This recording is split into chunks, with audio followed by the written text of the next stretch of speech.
Hello and welcome back to the Lore Raider.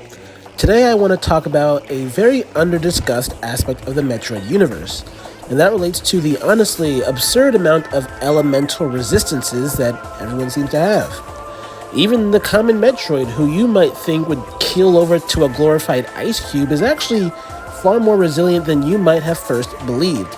So join me today as we look into the elemental resistances of the Metroid universe. Well, we started with mentioning Metroids and ice cubes, so why not start there? To be frank, beings in Metroid are able to deal with temperatures colder than you might imagine.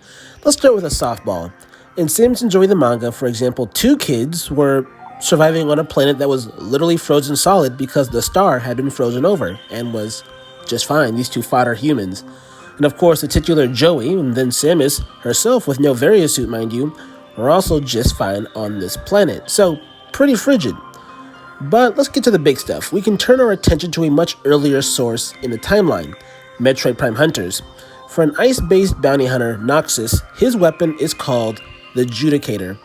It is described thusly, quote, "The Judicator shoots energy that has been supercooled to temperatures approaching absolute zero," end quote.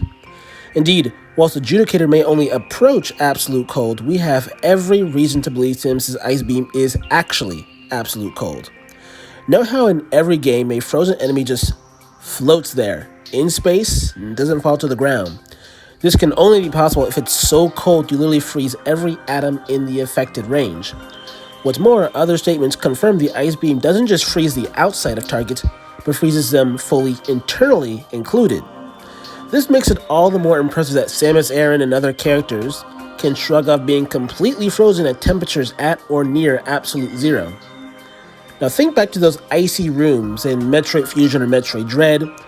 For those rooms to actually harm Samus, they'd have to be that cold, or colder. After all, when Samus freezes Metroids, it is with these absolute zero ice beams. Honestly, this just makes the Metroids even more terrifying than before. You know, Mr. Freeze isn't going to be the one beating the Metroids, I can assure you of that. But that was cold. What about the other end of the spectrum?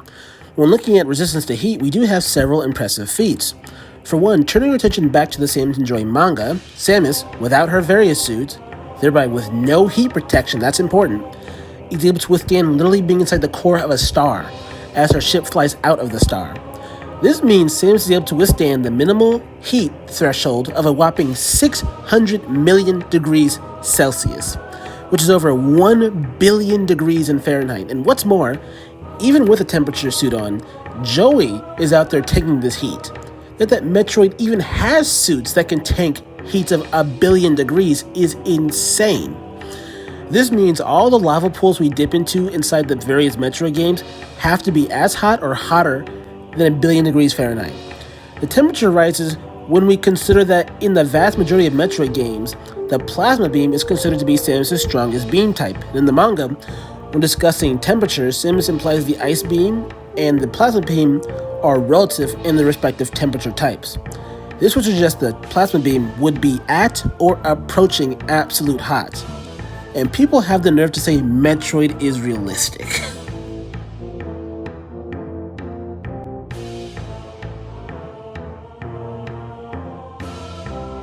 Let's round out this video with a few extra feats for good measure. A commonly known feat in the community is Samus' famous tanking of the gravity of planet Zebes, which fellow prestigious Metroid YouTuber, Tetra Galaxy Telecast, has calculated to be well over 1,000 times Earth's gravity. But while that's well known, what you might not remember is the feats such as Ravenbeak and Samus being able to fire off and be near black holes with literally no issue.